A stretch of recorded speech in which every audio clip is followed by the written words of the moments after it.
sorry for the background because এটা hostel, so পরের কথা হচ্ছে আজকে ফ্রাইডে। হোস্টেলে কিন্তু রান্না করার সুবিধাও আছে।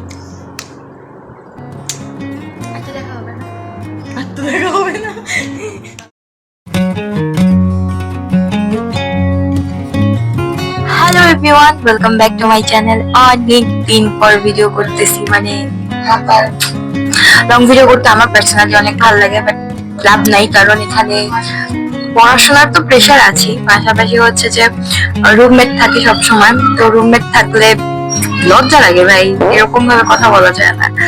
আর এখন যে আমার ব্যাকগ্রাউন্ডে আওয়াজ শুনতেছো কিনা আমি জানি না, আর আমার ভয়েসটা কেমন আসতেছে তাও আমি জানি না, বিকজ আমার নতুন মাইক্রোফোন, সো যে কোনো রকম ভয়েস আসতে পারে। আর sorry for the background because এটা হোস্টেল, সো আমি মনে করি এখানে যে সবচেয়ে সুন্দর কোনো রুম অথবা সবথেকে গোছানো কোনো রুম হয়ে থাকে সেটা হচ্ছে আমার রুম এবং আমার সাইড। এটা মূলত আমার রুমমেটের টেবিল, আমার টেবিল মূলত হচ্ছে ওইটা। আপাতত আমার রুমমেট নাই, কারণ আমার রুমমেট চলে গেছে কালকে, অন্য রুমে শিফট করছে। যে আমার বান্ধবী ছিল, she is feel very disturbed because of me, so that's why সে চলে গেছে। বাট আজকে রুমমেট কেউ বেশি, আমি আর আমার মা। হয়তো বা কয়েকদিনের মধ্যে এখানেও রুমমেট চলে আসবে। যাই হোক, আজকে সবচেয়ে বড় কথা হচ্ছে আজকে হচ্ছে ফ্রাইডে। মেডিকেল লাইফে ফ্রাইডে হচ্ছে চাপ পাওয়ার সমান, ঠিক আছে? একদিন বন্ধ, জীবনটা পুরো ঝিঙ্গালালা হুবু। আমার মা মূলত অফিসিয়াল কাজে আসছে, বাট দ্যাট ডাজন্ট ম্যাটার হচ্ছে আমার মা আমাকে প্র্যাকটিক্যাল করে দিছে সব। বেশিরভাগ প্র্যাকটিক্যাল আমি করছি, আমাদের মধ্যে 3টা সাবজেক্টে প্র্যাকটিক্যাল আছে, তার মধ্যে 2টো আমি কমপ্লিট করছি, একটা বাকি ছিল যেটা আমাকে কালকের মধ্যে জমা দিতে হবে, নইলে পানিশমেন্ট। আবার এক্সাম আছে, একটা নয় 3টা এক্সাম। আমি জানি আমি কেমনে দিব।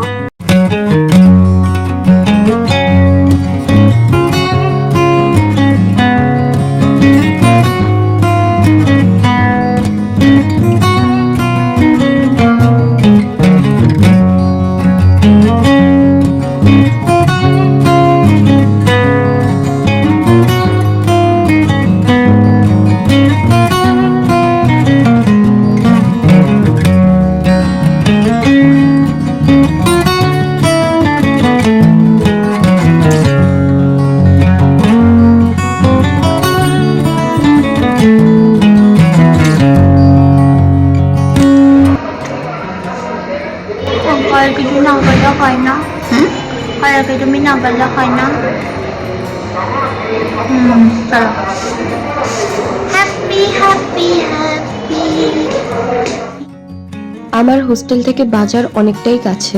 যেহেতু মা কালকে চলে যাবে, মাকে আমি বলছি যে মা আমার খুব ভাজি পোড়া খেতে ইচ্ছা করছে, যেমন করলা ভাজি, পটল ভাজি, বেগুন ভাজি, এসব টাইপের। কারণ অবশ্যই আমাদের হোস্টেল থেকে এরকম কোনো খাবার প্রোভাইড করা হয় না। তো আমার মাও রাজি হয়ে গেছে। হ্যাঁ, এই যে এত রান্নার কথা বলতেছে, আমাদের হোস্টেলে কিন্তু রান্না করার সুবিধাও আছে, মানে আমি চাইলে নিজে থেকে রান্না করতে পারবো। আর আমি তো হোস্টেলে পুরো সংসার নিয়ে ঘুরি। তো ফ্রাইডে দুপুরে মূলত আমাদেরকে স্পেশাল খাবার দেওয়া হয়, যেমন মাংস আর পোলাও অথবা ভাত বা বিরিয়ানি টাইপের কিছু।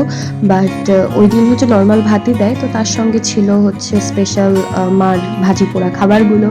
তো এগুলো আমি আর আমার রুমমেট সবাই মিলে একসাথে খাই। আমার রুমমেট মানে আমার সেই বান্ধবী, অবভিয়াসলি যেটা ক্লিপিংস আমার কাছে নাই। যাই হোক, এই জিনিসটা চেন, এই জিনিসটা কিন্তু আমি ঢাকায় গিয়ে চিনছি, আমি আগে জানতাম না এই জিনিসটা সম্পর্কে। আই থিঙ্ক এটাকে বাকরখানি বলে। 10টা 100 টাকা করে অ্যাভারেজ প্রাইস।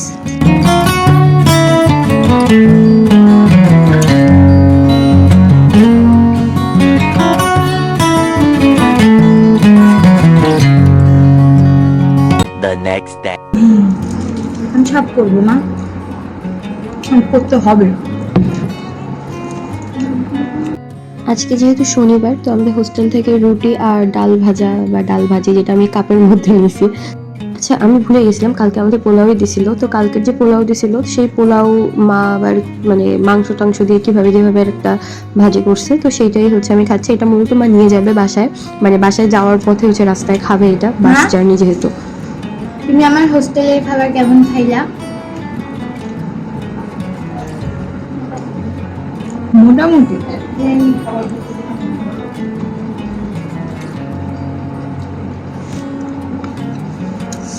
আর বাসায় বসে আমি যে তোমার খাবারগুলা একঘেয়েমি খাই, তার থেকে হোস্টেলের খাবার অনেক ভালো।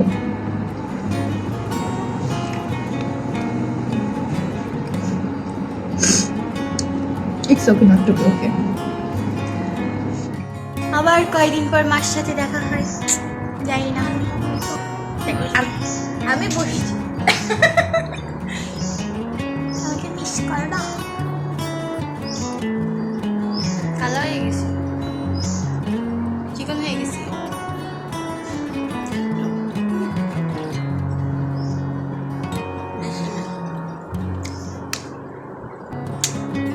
দেখা হবে না, দেখা হবে না। ভালো থেকে যত্ন নিয়ে নিজের। আমি নেই নিজের যত্ন, এটা তুমি খুব ভালো করেই জানো।